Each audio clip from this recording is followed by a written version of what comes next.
He's on fire!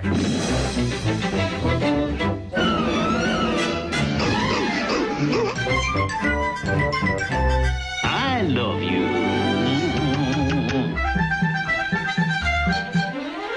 Beep, beep. I thought I saw a putty cat. The rabbit kicked the bucket, the rabbit kicked the bucket.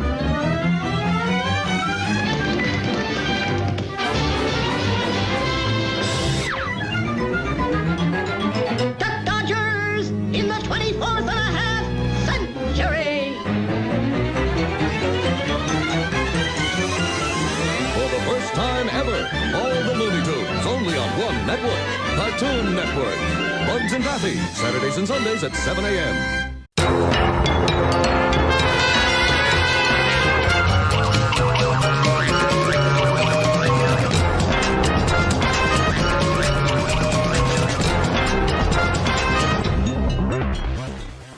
Hello everybody, this is Dio coming at you live from the studio of Eddie's apartment, my gracious host, and beautiful...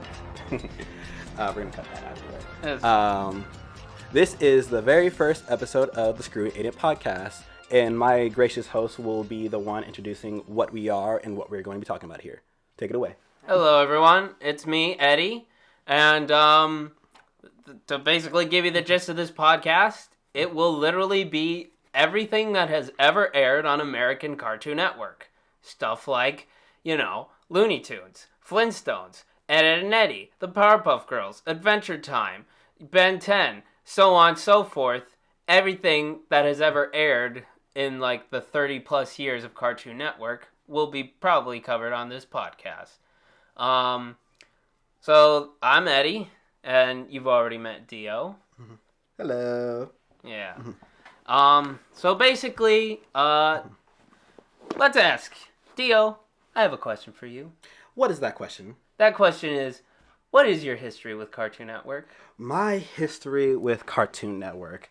Let's see. Growing up, it was my favorite television network to tune into whenever you go on vacation, whenever I was at home. Saturday mornings, the first thing I would do is wake up and I would turn on and see what would be airing.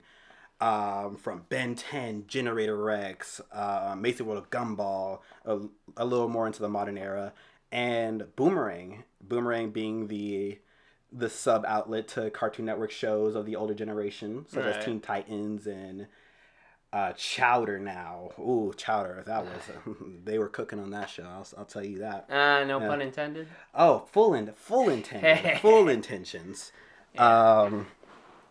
Yes, I have a very deep love for what Cartoon Network was and what it continued to try to do. Did I have some favorite eras? Of course. Do I currently watch Cartoon Network now? No, but I still watch some of my favorites, such as recently Ben 10, Adventure Time, the big names that have sprouted forth from this titan of a service. Yeah. Mm-hmm. I'm not gonna lie, this has been a network that has been with me from the very start, as far back as I can even remember. I think even back when I was like 2 years old, back when even the first logo for it was still being used, I just remember watching stuff like Looney Tunes and Powerpuff Girls, like as far back as I can remember and stuff like that. And again, like you, it's my favorite. Because, love Nick, love Disney Channel growing up as a kid. But something about Cartoon Network to me always felt like the edgier stepchild of, the three big kids networks at the time. Mm-hmm. And it's that's usually what drew me in. It's because, again, I love those other channels. But, Cartoon Network always, to me, growing up, always felt like more like the forbidden fruit in a way, because we also had Adult Swim with all the anime that was broadcast from overseas. Naruto, Dragon Ball, Inuyasha, all these very dark, even if they were censored, they weren't censored very heavily for the overseas audience. That was actually also my first introduction into anime, which was a big part of my childhood. Right. there's many things I can contribute to Cartoon Network just giving me, and I feel a lot of kids in this day and age, and that is why I'm part of this podcast. Exactly. That's why I invited you, because like you're the biggest other fan I know who'd be willing to do this and stuff like that. Of course, and I'm happy to be here. So, for our first episode, I think we should establish to the audience what exactly we are here to be discussing. Yeah, I figured for the first episode, a good discussion would be basically the grandfather of most Western animation in general, Looney Tunes. You know, for the bigger snobs, technically Warner Brothers cartoons, because like there's that little thing. But yeah, to give you a brief little history, because it still ties into the history of Cartoon Network. Basically, it starts with Disney, actually. Disney came out here. He brought some animators from his hometown here to Hollywood and stuff like that. They started making, the first Mickey or Oswald cartoons, actually, and stuff like that. Then Walt gets fired when he asks for more money. He goes off and makes Mickey Mouse. But, like, the remaining animators, Hugh Harman and Rudolph Ising, stick around. Then they get fired after they get kicked off of the Oswald cartoons. What's some of their popular works? I'm getting to that because they're the ones who started Looney Tunes. Because afterwards they went to Warner Brothers, pitched them making their own cartoon short series. And pretty soon they started doing that. And then they got fired too. And then moved to MGM. More on that on a later episode. And then, so basically they're stuck with these shorts, or like this short series, so they bring in more animators, one of their old co-workers, Friz Freeling, and then eventually Tex Avery, Bob Clampett, Bob McKinson, all these other great animators and such. And then history is made. They make some of the best animated shorts from the golden age of animation, and then they all got fired. And then they make cheaper shorts that are nowhere near as good, and that would usually taint the legacy, but thank God for TV, because that's what helped keep them alive for the next 30 years or so. Afterwards, nostalgia kicks in. People really like Looney Tunes again. It helps that they were in Who Framed Roger Rabbit, and like VHS is starting to pop out, and now you can bring your own favorite Looney Tunes at home and stuff like that. So pretty soon, they start doing more projects. It leads to stuff like Tiny Toons, and then eventually stuff like Space Jam, and all sorts of different things. And even though Looney Tunes still has a very, very difficult relationship with Warner Brothers, where people are still getting fired to this day, more on that later. But overall, I think it's pretty established how important Looney Tunes is to animation history in general. Dio, what are your thoughts? Or what's your history with Looney Tunes? Classic child growing up. As I mentioned before, Boomerang was my primary source of the older. Animaniacs was maybe not one of my primary shows as a kid. I would say Tom and Jerry, Flintstones, Looney Tunes shorts that did pop up on Boomerang in the mornings. Those 45-minute to hour-long sections. And I remember how entertaining and fast-paced all these with I won't say very minimal dialogue, because there was plenty of dialogue in most episodes, even in the silent ones. My relationship with Looney Tunes is a child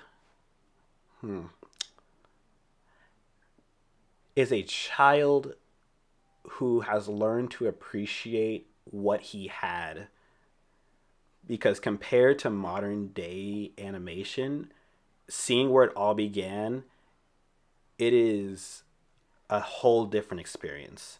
Yeah. To see every expression, every stroke, and how everything had a thought and a vision behind it, and where it led to. And mind you, these were 7 minutes.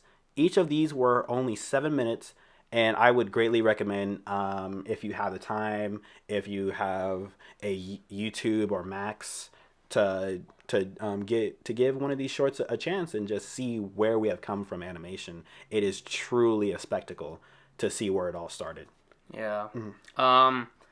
Like I said, Cartoon Network has been with me forever, and I remember back in the day when I was really young, they still aired Looney Tunes quite a bit. In fact, I remember one of the last Junebugs marathons, actually. I might have been like 2 or 3 years old. I still clearly remember the commercials for it, saying like, you're watching the Junebugs marathon on Cartoon Network and stuff like that. It's like, it stuck with me. And like I said, and like, I feel like personally, it means a lot to me, because like, also, it helps like if you have family who love it, because like, my uncle also loves Looney Tunes, and my grandpa also did. Porky Pig was his favorite character. So, like, it helps, it creates, like, a stronger bond, so forth, and stuff like that, just with, like, the show in general. Cause, like, Of course. Yeah.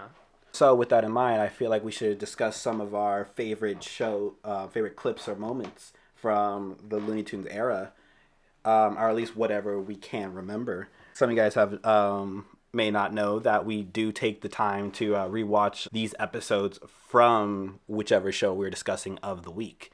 I have been rewatching the Looney Tunes shorts, and I have to say, it was very entertaining to see a lot of these old classics in the modern day. Better, I would dare even say better than some animation we do have today, at least in terms of just pure entertainment. Yeah. Eddie, is there any one Looney Tunes shorts that stands out to you? One?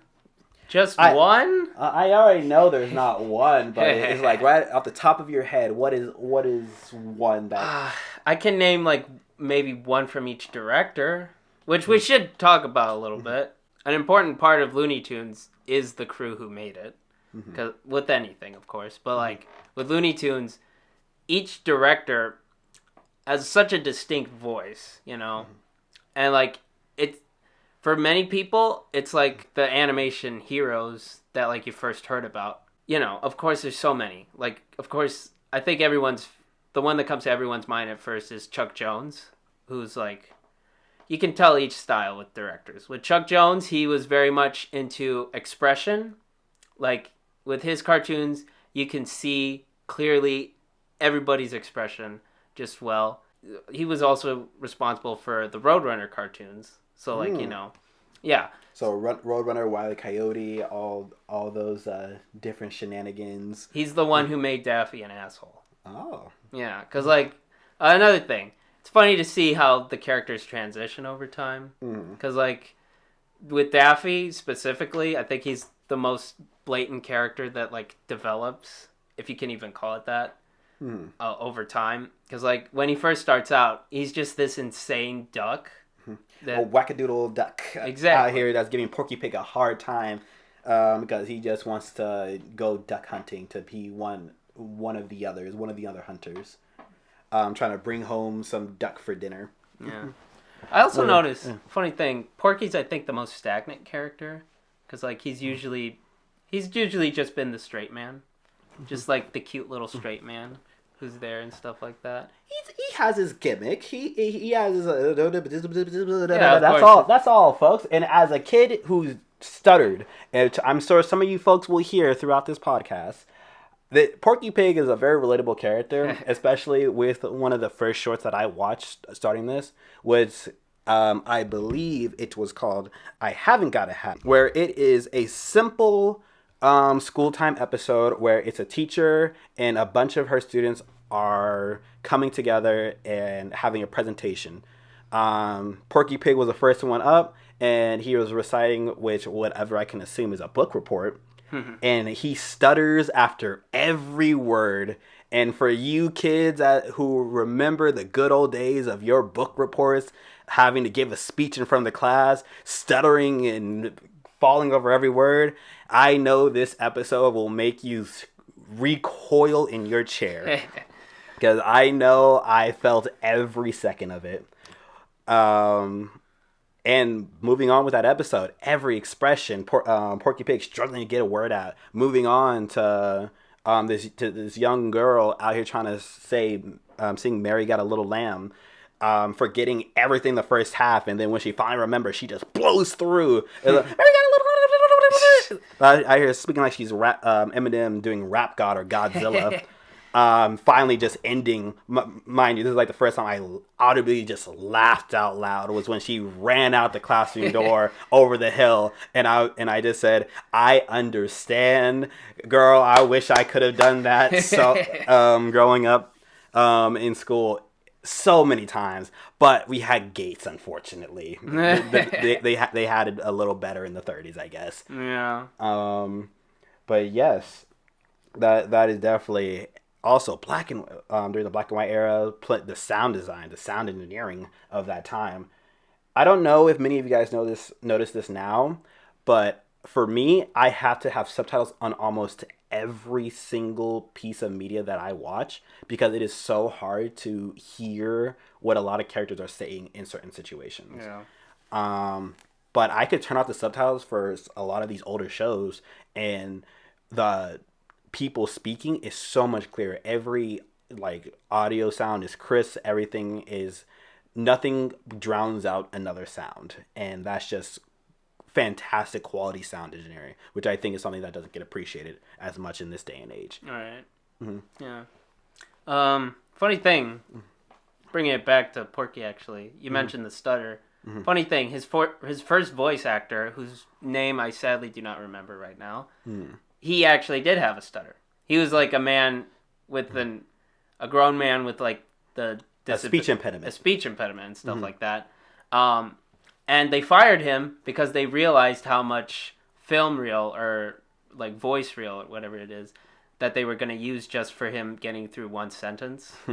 But they kept Porky's stutter. So you could take that however you want. Cashing in on the disabilities with that.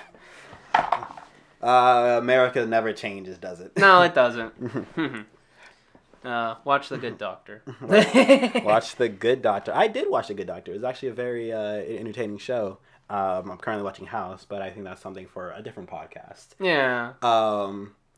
With all that in mind, I guess it would be good to just go over what we have watched, or what I have watched. All right. Discussing.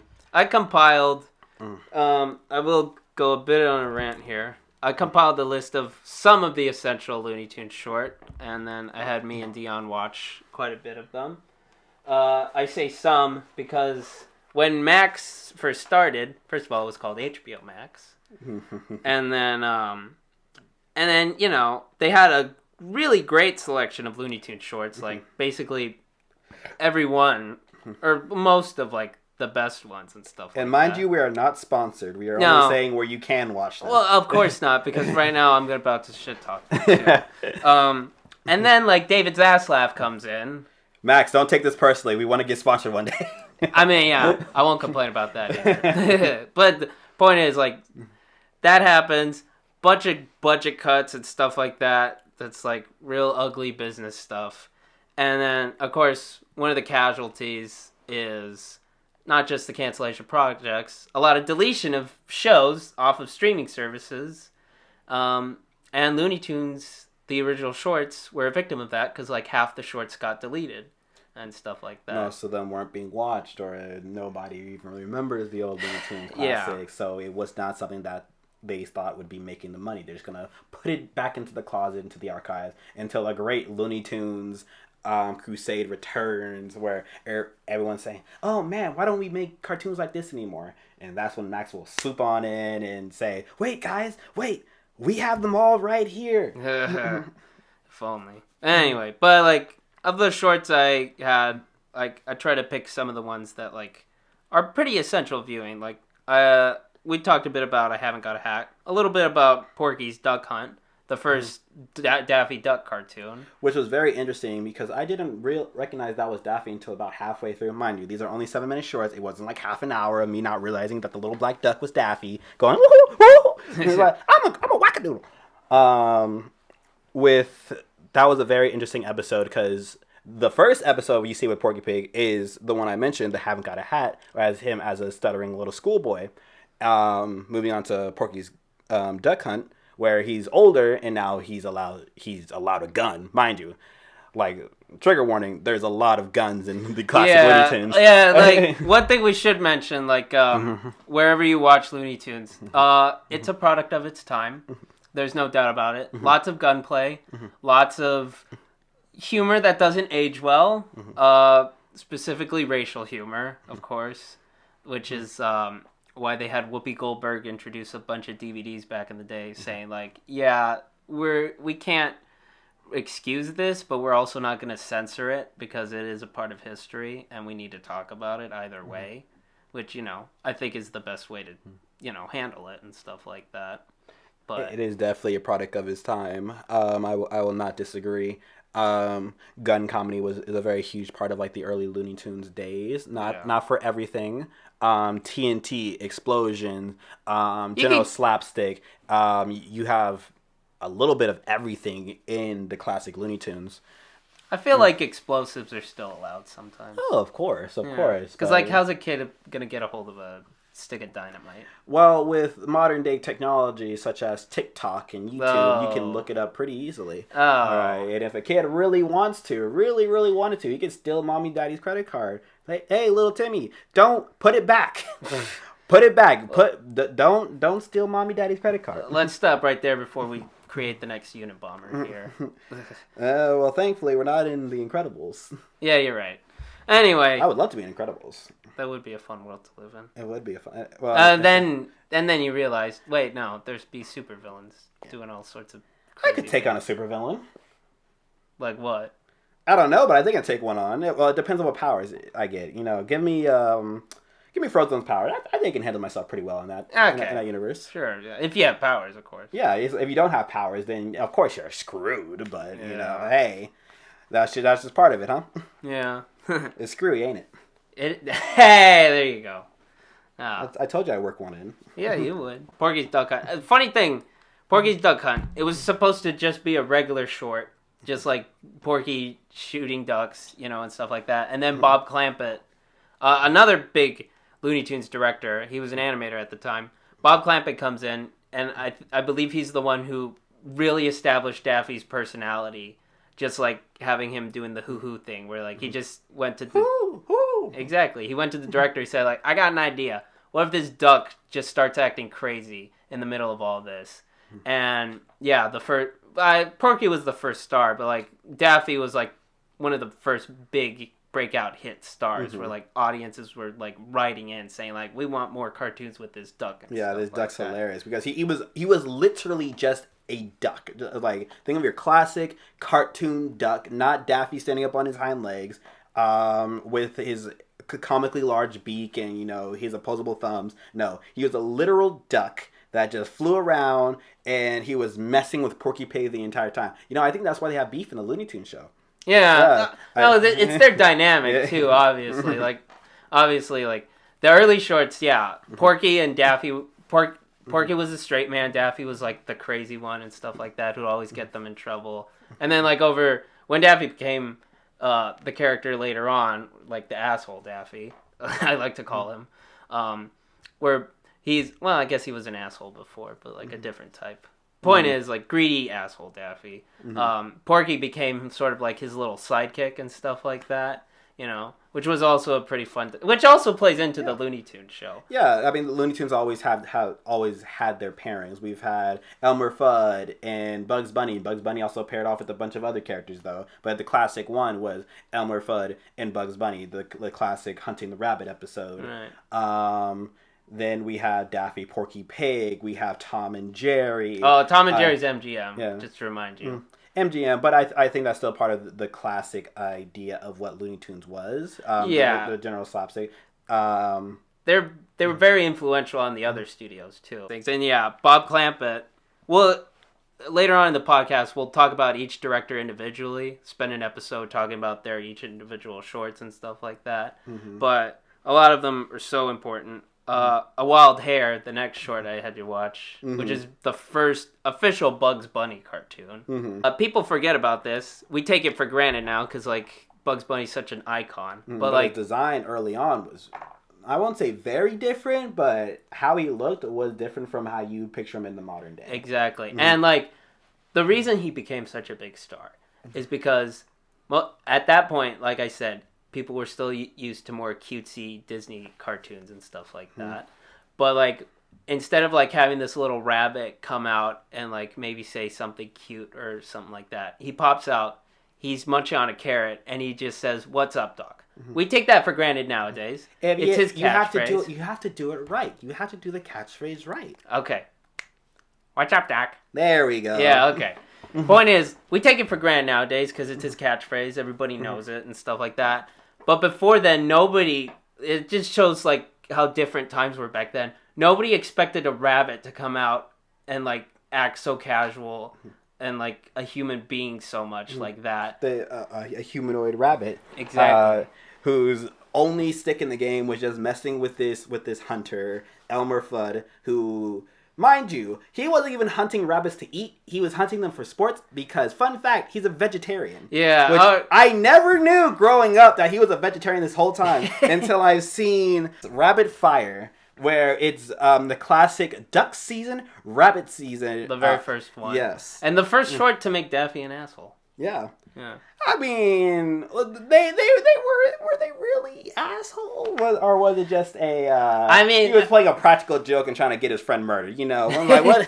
It happens. It was like, how many of you guys like just try to put your friend in a crossfire of a hunter? You know, we've all done something silly, a little wacky, sure. A little wacky like that. I mean, like it's also like Bugs also gets pretty brutal towards him too.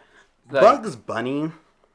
I'm gonna go on a little tangent real quick. Go ahead. Bugs Bunny is so petty and so bloodthirsty.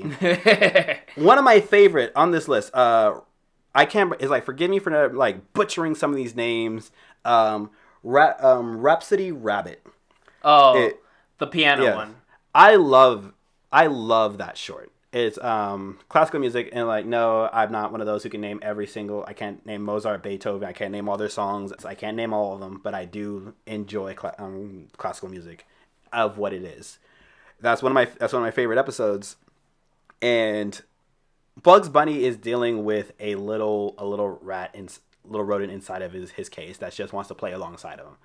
And the entire time, he is actively trying to murder this mouse with pure animosity. With dynamite, smashing it, mousetrap. It just gets like even more insane as the episode goes on, which is like, you know, classic Looney Tunes formula. And he shoots the audience member who was caught. Oh yes, of course. It's like, mind you, this wasn't this multiple throughout the entire show thing. Before he starts, we have an audience member coughing. They cough once, and Bugs Bunny waits, and then the second time he shoots him. Hilarious, don't get me wrong, but Bugs, chill. We don't need to execute audience members just because they have a slight cough before your sect even started. Yeah, you know, Mickey. Believe it or not, Mickey was actually kind of like that too. There's a few. There was one short where, like, yeah, he pointed a gun at Donald, you know, and stuff like that. And it's like, but then, like, you know, people complained, saying like, why is he drinking and smoking and stuff like that? And then Disney had to listen, and of course, like, basically cut his balls off and stuff like that. I wouldn't say. I would say, your audience is what pays your bills. Fair enough. So you can't just actively not listen to your audience, but at the same time, you have to be careful because you don't want to get rid of your creative freedom. Yeah, I do feel that, like, if anything, Bugs picks up that slack in a way. Keep going. Yeah. Going down the list, because, like, I had you watch quite a bit.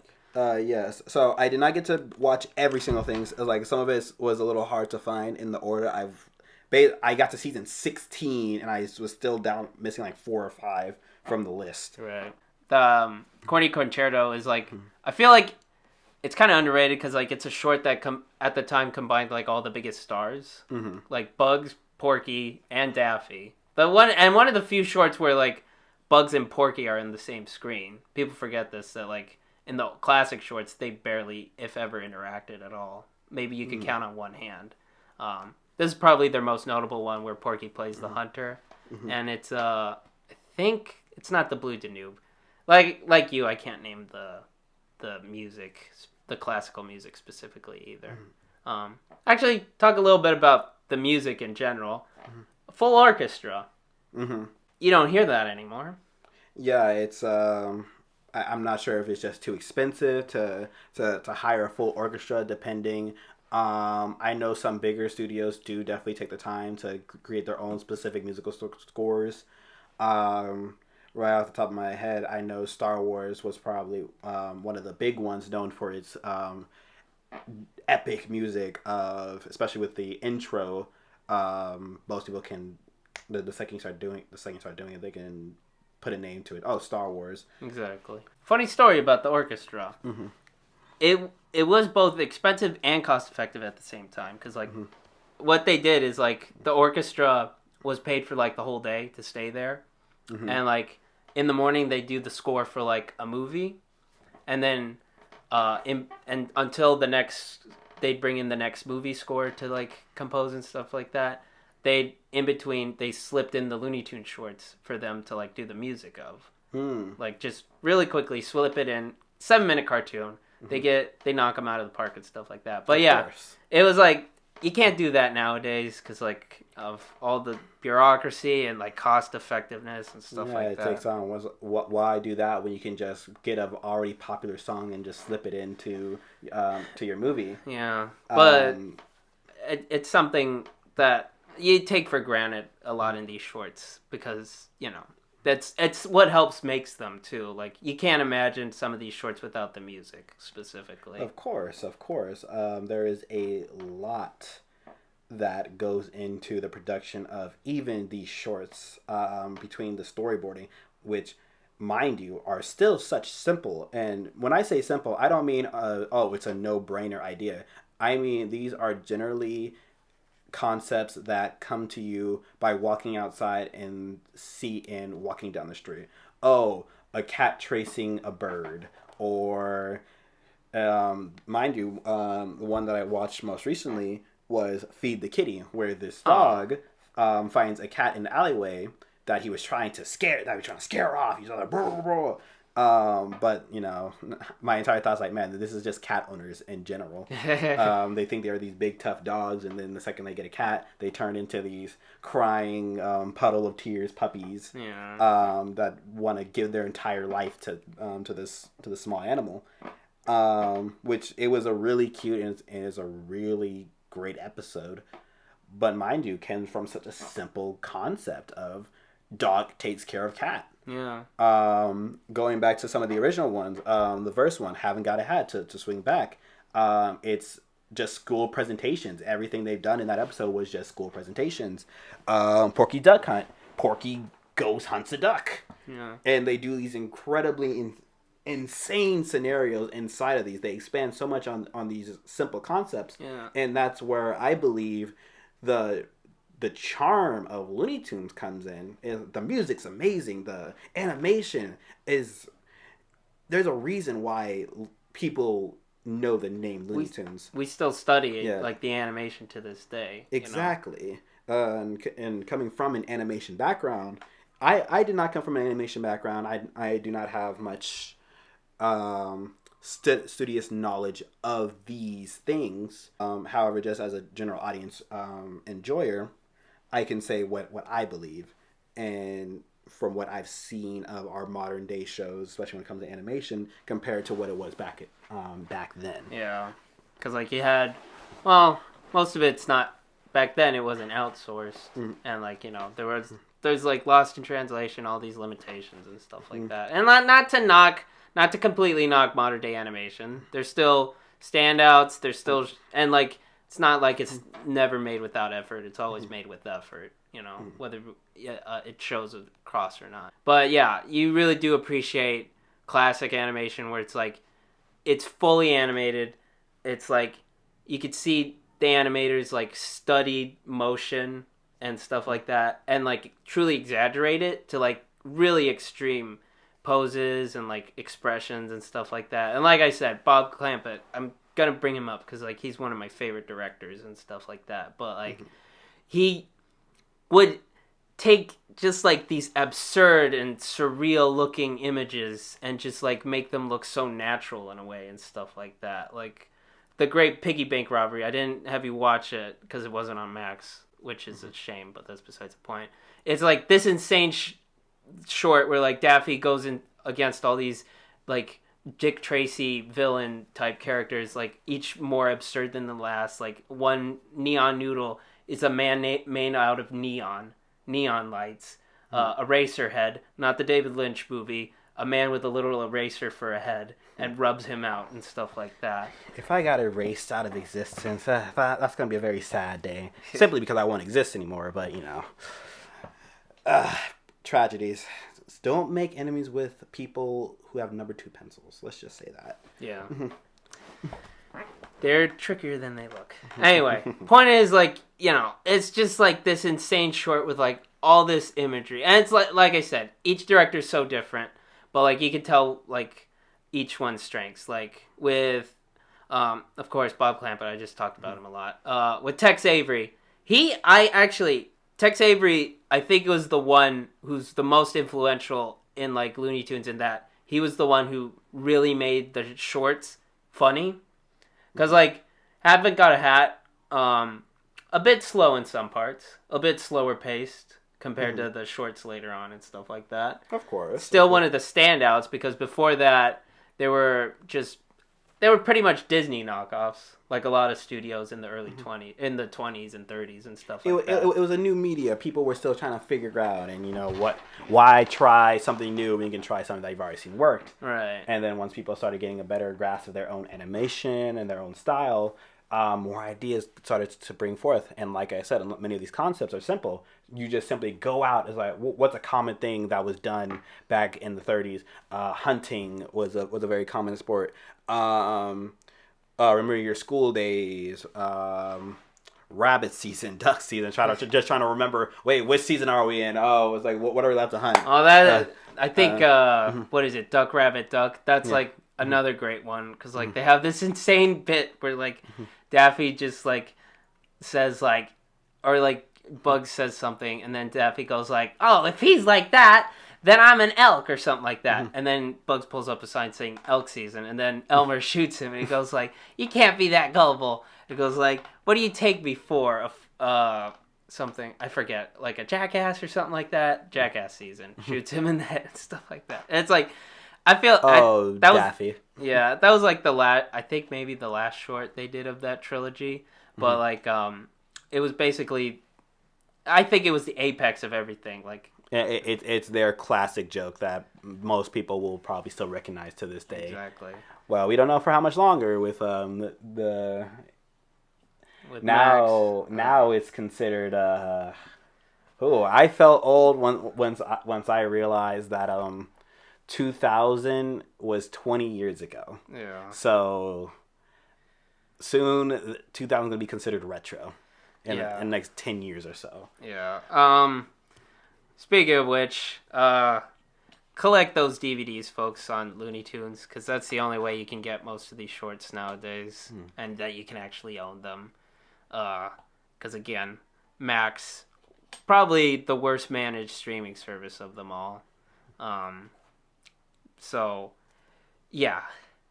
But making it more positive again, yeah, going back, Tex Avery, another big director, he's the one who basically injected, like, the insanity in Looney Tunes. Like, he started making shorts with, like, more out there, bizarre, fourth wall breaking gags and stuff like that. And, like, everyone else was super influenced by him. You know, like, a lot of Bob Clampett and Chuck Jones were, like, animators for him. And you can tell that, like, they took a lot of what he did to heart. He gave eventually. the Looney of Looney Tunes. Basically, yeah, you know. And then, of course, like, you know, Friz Freleng, briefly about him, probably one of the more forgotten directors of Looney Tunes compared to Chuck Jones and Bob Clampett. Still made quite a few good shorts, you know. A lot, his early Bugs shorts, I think, are some of the best ones. Baseball Bugs is a classic. The first Yosemite Sam short was also really great. I think I had you watch that one. I think it was it might have been Bugs Bunny Rides Again or something like that. I did not get to Bugs Bunny Rides Again. Okay. But, yeah, it's like... And, like, the funny thing about Yosemite Sam, he was created because Friz Freleng thought that, like, Elmer was too harmless of a villain, that it made Bugs look more like an asshole in comparison. Oh, absolutely. But like I have said, Bugs Bunny is he's a dick. Yeah, he can't be a dick. Yeah. Over time, they did establish a rule where it's like he'll only bother somebody if like someone like bothers him. Exactly. You know. Which, to be fair though, if somebody came into my home and like with a gun saying, "Oh, I'm a hunt ya," I troll the hell out of him too. Yeah, I'd be trolling him, especially if I have the power of the Toon Force. It's mainly justified. Yeah. I guess we should talk about some other characters for a little bit because we talk a lot about them. Like, did you watch any of the Sylvester and Tweety shorts? I unfortunately did not. I was actually looking for Tweety Pie, but I could not find it because I would just go through each season, just looking for whichever one you had on the list. Yeah. So I got through a lot of primary. I think I got through, I say, 4/5 of the list. That's good. I've seen. What was the big dog's name in Feed the Kitty? Mark Anthony. Mark Anthony, which I don't know why, but that was just so funny to me. Just this housewife screaming, "Mark Anthony, you greedy, just like stupid sleazeball of a dog!" And I'm just out here keep screaming at him as he tried to protect and hide the kitty away. After she just stopped, no, don't bring anything else into this house. I thought that was a really funny. The Devil May Hair. Oh, the first Taz short. No, that was Or are you talking about Marvin? Marvin the Martian. Okay, that's Marvin Hair Devil Hair. It's confusing. I know. Hair Devil Hair. Yes, Hair Devil Hair. You are correct about that. It is Hair Devil Hair. We have Hair Devil Hair and then Devil May Hair. So it's literally a lot of the names for the Bugs cartoons get very like it's very hard to distinguish. They love their hair puns. They love the hair puns. They love the rabbit puns, and stuff like that. Yeah, it kind of gets lost in translation sometimes on this list, but because it's kind of hard not to talk about them since they are the originals. We start off with Porky Pig, Elmer Fudd, and Bugs Bunny. These are the classics, and we've gotten more over time. Like the cast is stacked. There are so many Looney Tunes characters now. Yeah. I have a Looney Tunes book, and this is an audio podcast for now, so you can't see it. But like, there's a picture of like basically every Looney Tunes character. It takes up 2 whole pages, and mind you, it's a large book as is already, and stuff like that. But yeah, moving on to a few other characters, like, I guess we should talk about probably the other most iconic characters, Roadrunner and Coyote. Oh, yes. One of the classics, where people can probably, like, immediately put a picture to some of those scenes. The iconic tunnel in the wall scene. Yeah. That still is used sometimes today. It's a hilarious plot device. Just go up to a wall, paint a fake image over it, a tunnel, and then somebody crashes into it, or they run through it, and then you crash to the wall trying to do it yourself. It's a beautiful subversion. It's a great. It's overused nowadays through parody and stuff like that, but like, of course, it's still fun. I disagree. At least for me, I feel like I don't see it that much in modern parodies. Maybe growing up, I saw it a lot. Like I remember Fairly Odd Parents did it, and like a bunch of other yes. Maybe more in the 2010 era compared to the more 2015 and onwards era, I would say. With all that said, yes, Wile E. Coyote. Were you a Roadrunner supporter or were you a Wile E. Coyote supporter? I think this is like a Tom and Jerry sort of situation where it's like, I feel like more people are on the Coyote side. He's ambitious. He's ambitious, and you got the American spirit and innovation to beat natural talent. And like to me at least, the Roadrunner has such a punchable face. You want him to eat him, and he never does, which is the thing. But like, it's the classic. It's like once he catches him, it's over. The story's over. As long as Roadrunner always escapes, well, you have more story. Exactly. You have more shenanigans. You have more Acme rockets and boots to use. Exactly. Actually, it was funny how you said like the simple ideas earlier. That's a perfect demonstration. Those shorts are just a perfect demonstration of that. It's like, it shouldn't be any simpler. A coyote chases Roadrunner. And yet, there are, I forget how many, a lot, countless Roadrunner cartoons. Different gag each and every time. Just like finding any way for the coyote to fail. You know, he gets these rocket boots, they go backwards. He makes a slingshot, it reverses, hits him somehow and stuff like that. He's on a ledge, he tries to cut off the Roadrunner. The mountain falls instead of the ledge and stuff like that, you know.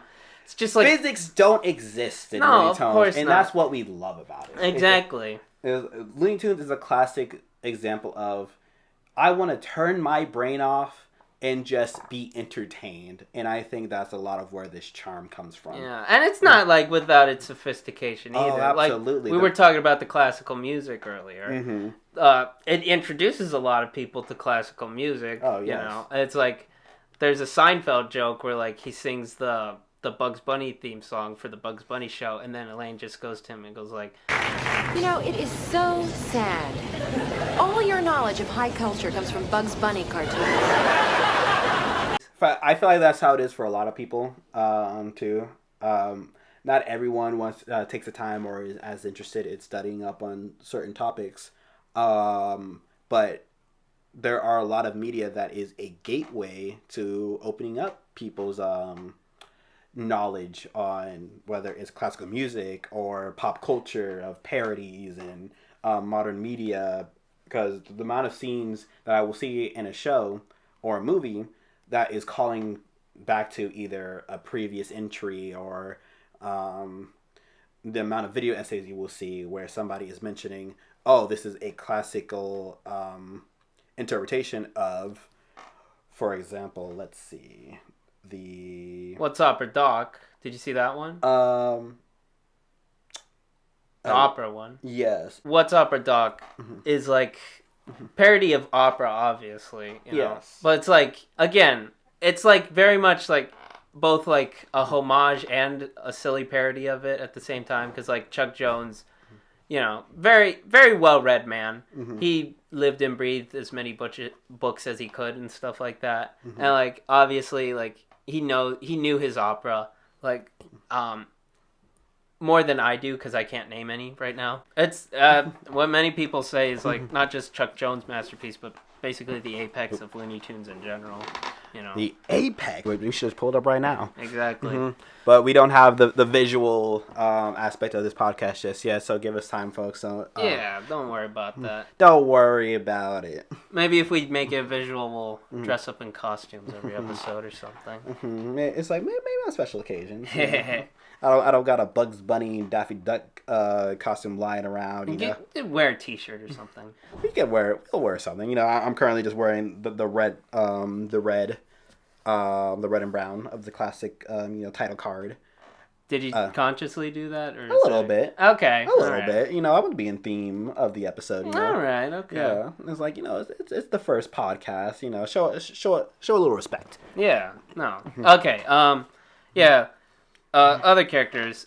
Sylvester and Tweety. Maybe not my personal favorite, but still a lot of standout shorts. My favorite, of course, is Birds Anonymous, which I think is like the best Sylvester and Tweety short, where basically they play off Sylvester obsession with catching Tweety as like an actual addiction. And like, it's a pretty wild short, because like, it's obviously dark comedy, but it's like, it's still like you feel for him.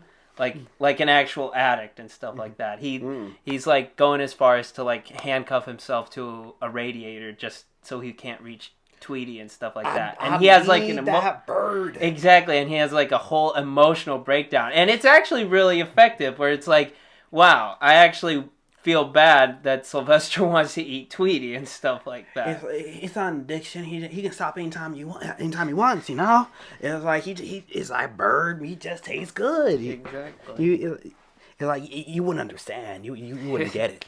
I guess we should talk about some of the maybe not lesser known, but like less talked about characters. Like, what are your thoughts on Foghorn Leghorn? I unfortunately did not get to see the Foghorn Leghorn episodes, but I remember him very well. He is a larger than life character. I say, one of my favorite voices in Looney Tunes. Actually, His voice is inspired by an old radio character. That's probably why I like him so much. Exactly. His character's always larger than life. He's very funny. Very charismatic. Constantly taking on kind of a leadership role or like kind of a big brotherly role from what I remember, especially with the Chicken Hawk episode. Yeah. Even at a detriment to himself, he's always doing his best to show what's right, but he gets petty. He gets petty. He has his darker moments too. Yeah. Like I remember with Miss Prissy, you remember the little chicken with the bonnet? Oh, yes. Yeah, some episodes she'd be chasing him because she wants a husband. Yeah, again, little... I mean, good choice, I would say. But, like, again, kind of shows the societal things back then. Like, they played her off as, like, an old biddy who, like, was... It's the 1930s to the 1960s. Yeah. At least during the era that I got to watch through. Yeah. But it's a product of its time. Yeah, it's a product of its time, and I don't think that's something that we should really shy away from too, especially. No. Like, it is what it is. It is what it is. What it was. That is 2024. It's a different age, but I don't think we should be sitting here trying to either shame or trying to call out as like, oh, this was inherently bad. I can understand how people are comfortable seeing it now. It's very hard to look at like some of the blackface jokes from back then because like you just.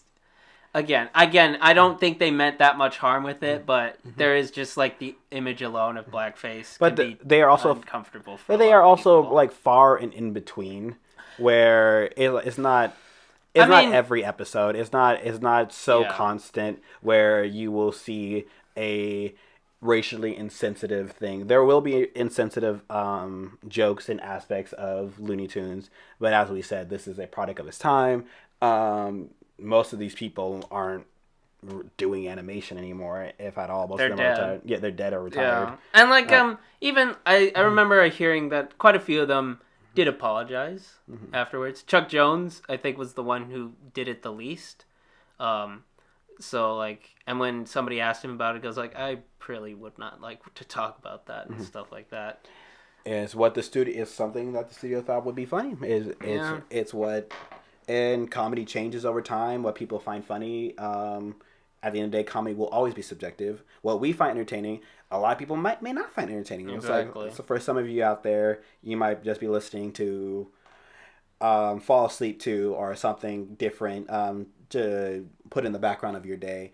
And we appreciate all who listen. At the end of the day, we understand that some things we say you will probably either not agree with, or you might think it's just outright idiotic or stupid, and that is perfectly fine. We welcome any and all comments on our page.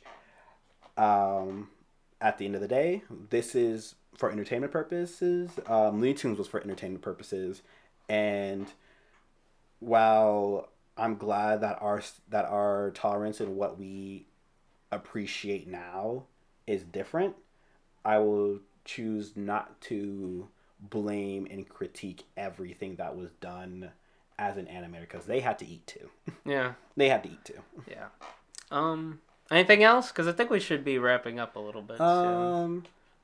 There is nothing much for me to say. All I can say is I really appreciate where Looney Tunes has come. I think that the Looney Tunes that we have today, which we don't actually get today, at least anything new.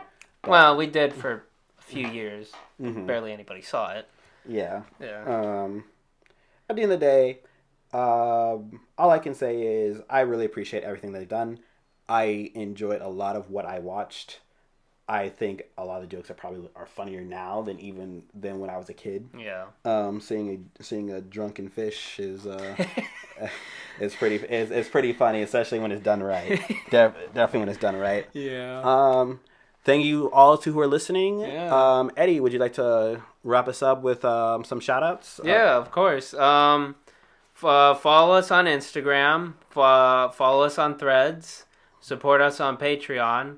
Share the show if you really like it. Send it to your friends. Send it to your enemies as spite. just like as much exposure would be lovely. We appreciate anybody who listens, of course. Well, there we go. We're starting that off, I think, on a pretty good note. Mm-hmm. What do you say?